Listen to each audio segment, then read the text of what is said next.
ವೀಕ್ಷಕರೇ ನಮಸ್ಕಾರ. ನಾವು ಭಗವದ್ಗೀತೆಯ ಮೊದಲನೇ ಅಧ್ಯಾಯದ ಕೊನೆಯ ಶ್ಲೋಕ 46ನೆಯ ಶ್ಲೋಕಕ್ಕೆ ಬಂದಿದ್ದೇವೆ ಇವತ್ತು. ಈ ಶ್ಲೋಕ ಏನು ಅಂತ ಈಗ ನೋಡೋಣ. ಏವ ಮುಕ್ತ್ವಾರ್ಜುನ ಸಂಖ್ಯೆ ರಥೋಪಸ್ಥ ಉಪಾವಿಶತ್ ವಿಸೃಜ್ಯ ಸಶರಂ ಚಾಪಂ ಶೋಕ ಸಂವಿಘ್ನ ಮಾನಸಃ. ಸಶರಂ ಚಾಪಂ ವಿಸೃಜ್ಯ, ಶರ ಬಾಣಗಳು, ಚಾಪ ಬಿಲ್ಲು, ತನ್ನ ಬಿಲ್ಲನ್ನು ಬಾಣಗಳ ಸಹಿತ ವಿಸೃಜ್ಯ ಬಿಟ್ಟು, ಶೋಕ ಸಂವಿಘ್ನ ಮಾನಸಃ, ಮನಸ್ಸಿನಲ್ಲಿ ಶೋಕ, ಆ ದುಃಖವೂ ಇದೆ, ಸಂವಿಘ್ನ ಸಂಕಟವೂ ಇದೆ. ಶೋಕ ಸಂಕಟ ಇವುಗಳೆಲ್ಲ ಇದ್ದ ಮನಸ್ಸುಳ್ಳ ಅರ್ಜುನ ಏನು ಮಾಡ್ತಾನೆ? ಇಷ್ಟೆಲ್ಲ ಹೇಳಿ, ಏವ ಮುಕ್ತ್ವಾ ಅರ್ಜುನ ಇಷ್ಟೆಲ್ಲ ಹೇಳಿ, ಸಂಖ್ಯೆ ಆ ರಣಾಂಗಣದಲ್ಲಿ ರಥೋಪಸ್ಥ, ರಥದಲ್ಲಿ ಎದ್ದು ನಿಂತು ಆ ಮಂತ್ರ ಉಪಾವಿಶತು, ಕೂರ್ತಾನೆ.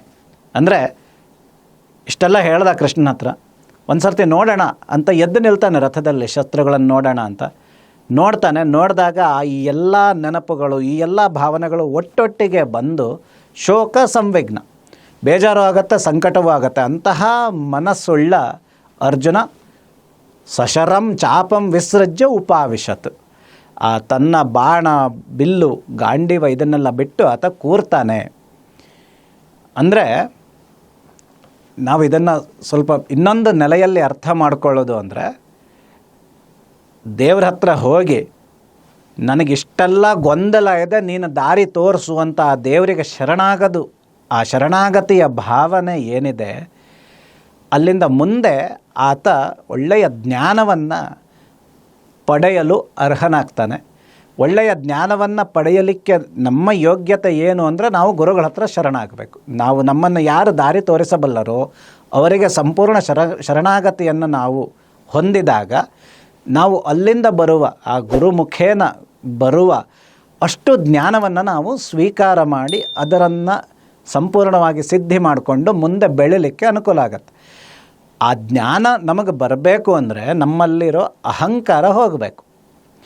ಆ ಭಗವದ್ಗೀತೆಯ ಹಿನ್ನೆಲೆಯನ್ನು ನಾವು ನೋಡಿದರೆ, ರಥವನ್ನು ಹತ್ತಲಿಕ್ಕೆ ಮುಂಚೆ ಕೃಷ್ಣ ಅರ್ಜುನನಿಗೆ ನೀನು ದುರ್ಗಾಸ್ತುತಿಯನ್ನು ಮಾಡು ಅಂತ ಹೇಳಿರ್ತಾನೆ.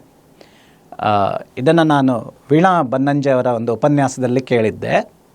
ದುರ್ಗೆಯ ಸ್ತುತಿಯನ್ನು ಯಾಕೆ ಮಾಡಬೇಕು ಅಂದರೆ, ದುರ್ಗೆ ರಾಕ್ಷಸರ ವಿನಾಶಕಿ, ರಾಕ್ಷಸರನ್ನು ನಾಶ ಮಾಡುವವಳು. ಅಹಂಕಾರ ಮೊದಲಾದ ರಾಕ್ಷಸ ಗುಣಗಳು ನಮ್ಮ ಮನಸ್ಸಲ್ಲಿ ಇರ್ತಾವಲ್ಲ, ಅವನ್ನು ನಾಶ ಮಾಡಬೇಕಾದ್ರೆ ದುರ್ಗೆಯ ಒಲವಿರಬೇಕು, ಆಕೆಯ ಆಶೀರ್ವಾದ ಇರಬೇಕು. ಹಾಗಾಗಿ ದುರ್ಗೆಯನ್ನು ನಾಶ ಮಾಡು, ಆ ದುರ್ಗೆಯಿಂದ ಅವೆಲ್ಲ ನಾಶವಾಗಲಿ ಅನ್ನೋ ಭಾವದಲ್ಲಿ, ಆ ನಾನು ಅನ್ನೋ ಭಾವನೆ ಹೋಗಲಿ ಅನ್ನೋ ಅರ್ಥದಲ್ಲಿ ಕೃಷ್ಣ ದುರ್ಗೆಯನ್ನು ಸ್ತುತಿ ಮಾಡಲಿಕ್ಕೆ ಹೇಳಿರ್ತಾನೆ. ಅದರ ನಂತರ ಅರ್ಜುನನ ರಥವನ್ನು ಆತ ತಂದು ನಿಲ್ಲಿಸೋದು ಭೀಷ್ಮ ಮತ್ತು ದ್ರೋಣರ ಎದುರು. ಕರ್ಣನೋ ಶಕುನಿಯೋ ದುರ್ಯೋಧನನೋ ಇವರೆದುರುಗಡೆ ತಂದಿದ್ರೆ ಅರ್ಜುನ ಬೇಡ, ಇವರನ್ನು ನಾನು ಏನೋ ಮಾಡ್ತೀನಿ ಅನ್ನೋ ಭಾವನೆಯಲ್ಲಿ ಇರ್ತಿದ್ನೇನೋ. ಆದರೆ ಭೀಷ್ಮರು ಮತ್ತು ದ್ರೋಣರು ಆತನಿಗೆ ಆಚಾರ್ಯ ಸ್ಥಾನದಲ್ಲಿರುವವರು, ಪೂಜ್ಯರು, ಅವರೆದುರುಗಡೆ ತಂದು ಈ ಭಕ್ತನ ಮನಸ್ಸನ್ನು ಚೆನ್ನಾಗಿ ತಯಾರು ಮಾಡಿ ಮುಂದೆ ಆ ಜ್ಞಾನೋಪದೇಶಕ್ಕೆ ಆತನನ್ನು ಸಜ್ಜು ಮಾಡುವ ಒಂದು ದೊಡ್ಡ ಕೆಲಸವನ್ನು ಕೃಷ್ಣ ಇಲ್ಲಿ ಮಾಡಿದ್ದಾನೆ. ಈ ರೀತಿ ಆತ ಸಂಪೂರ್ಣ ಶರಣಾಗತಿ, ಅಂದರೆ ಶರಣಾಗತಿ ಆದಾಗ ಆತ ಸಶರ ಬಾಣ, ಎಲ್ಲ ಬಾಣ ಬಿಲ್ಲು ಎಲ್ಲವನ್ನು ಬಿಟ್ಟು, ಕೃಷ್ಣ ನಿನ್ನ ದಾರಿ ತೋರಿಸು, ನನಗೆ ತುಂಬ ಗೊಂದಲವಾಗಿದೆ, ನನಗೆ ತುಂಬ ದುಃಖವಾಗಿದೆ, ಸಂಕಟವಾಗಿದೆ, ಮನಸ್ಸು ಮೊದಲಂತೂ ನಡಗತ್ತೆ ಅಂತೆಲ್ಲ, ಕೈ ನಡಗ್ತಾ ಇದೆ, ಮೈ ನಡಗ್ತಾ ಇದೆ, ನನ್ನ ಬಾಯಿ ಒಣಗ್ತಾ ಇದೆ, ಈ ರೀತಿ ಎಲ್ಲ ಹೇಳ್ತಾನೆ. ಅಂದರೆ ಇದೆಲ್ಲ ಏನು? ಇನ್ನೇನು ದೇವರ ಕಾರುಣ್ಯ ಆತನ ಮೇಲೆ ಆಗಬೇಕು, ಆ ಸ್ಥಿತಿಗೆ ಅರ್ಜುನ ಬಂದಿದ್ದಾನೆ ಅನ್ನುವ ಒಂದು ಪರಿಸ್ಥಿತಿಯ ಚಿತ್ರಣವನ್ನು ಇಲ್ಲಿ ಈ ಭಗವದ್ಗೀತೆ ಈ ಶ್ಲೋಕ ಕಟ್ಟಿಕೊಡ್ತಾ ಇದೆ. ಈ ಶ್ಲೋಕದೊಂದಿಗೆ ಅರ್ಜುನ ವಿಷಾದ ಯೋಗ ಅನ್ನುವ ಮೊದಲನೇ ಅಧ್ಯಾಯ ಸಂಪೂರ್ಣವಾಗುತ್ತೆ. ಇಲ್ಲಿಂದ ಮುಂದೆ ಕೃಷ್ಣನ ಮಾತುಗಳೇ ಜಾಸ್ತಿ.